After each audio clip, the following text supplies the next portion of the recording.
នៅព្រឹកថ្ងៃទី16ខែមិថុនាកម្លាំងជំនាញរបស់អគ្គនាយកដ្ឋានការពារអ្នកប្រើប្រាស់កិច្ចការប្រកួតប្រជែងនិងបង្ក្រាបការក្លែងបន្លំកបបសាខាខេត្តព្រៃវែងសហការជាមួយមន្ទីរពាណិជ្ជកម្មខេត្តបានចុះប្រតិបត្តិការត្រួតពិនិត្យទំនិញនិងផលិតផលជាច្រើនកន្លែងក្នុងផ្សារអ្នកលឿននិងតាមបណ្ដាសិប្បកម្មផលិតសាច់បង្កកនិងគ្រឿងប្រហិតមួយចំនួនគោលបំណងសំខាន់នៃប្រតិបត្តិការនេះគឺដើម្បីទប់ស្កាត់ការលក់ផលិតផលខូចគុណភាពឬផលិតផលคล้ายៗដែលអាចបង្កផលប៉ះពាល់ធ្ងន់ធ្ងរដល់សុខភាពសាធារណៈ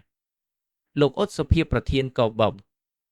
សាខាខេត្តព្រៃវែងបានថ្លែងឲ្យដឹងថាក្នុងអំឡុងពេលចុះត្រួតពិនិត្យពេញមួយព្រឹកនៅតាមស្តង់លក់ដូរក្នុងផ្សារអ្នកលឿងមន្ត្រីជំនាញបានរកឃើញទំនិញខូចគុណភាពមួយចំនួនដែលត្រូវបានរហូតនិងយកទៅបំផ្លាញចោលភ្លាម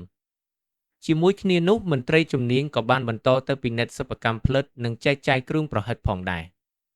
ជាលទ្ធផលនៃការចុះត្រួតពិនិត្យសិប្បកម្មមួយកន្លែងឈ្មោះកបតារាដែលមានទីតាំងស្ថិតនៅភូមិមួយឃុំព្រែកខ្សាយខិតត្រូវបានរកឃើញថាបានផលិតនិងចែកចាយប្រហិតសាច់គោនិងប្រហិតប៉ាតេពុំបានអនុលោមតាមស្តង់ដារបច្ចេកទេសត្រឹមត្រូវនោះទេ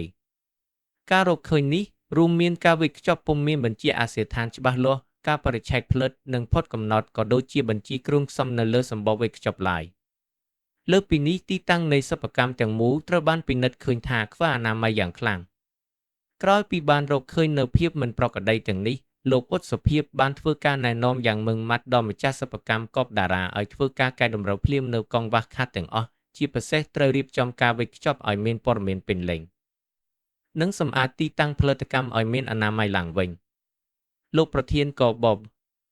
ក៏បានព្រមានផងដែរថាប្រសិនបើក្នុងការចុះត្រួតពិនិត្យលើកក្រោយម្ចាស់សិប្បកម្មនៅតែពុំមានការកែប្រែឬអនុវត្តតាមការណែនាំទេនោះជំនាញនឹងចាត់វិធានការផ្លូវច្បាប់យ៉ាងតឹងរ៉ឹងរហូតឈានដល់ការបិទអាជីវកម្មតែម្ដង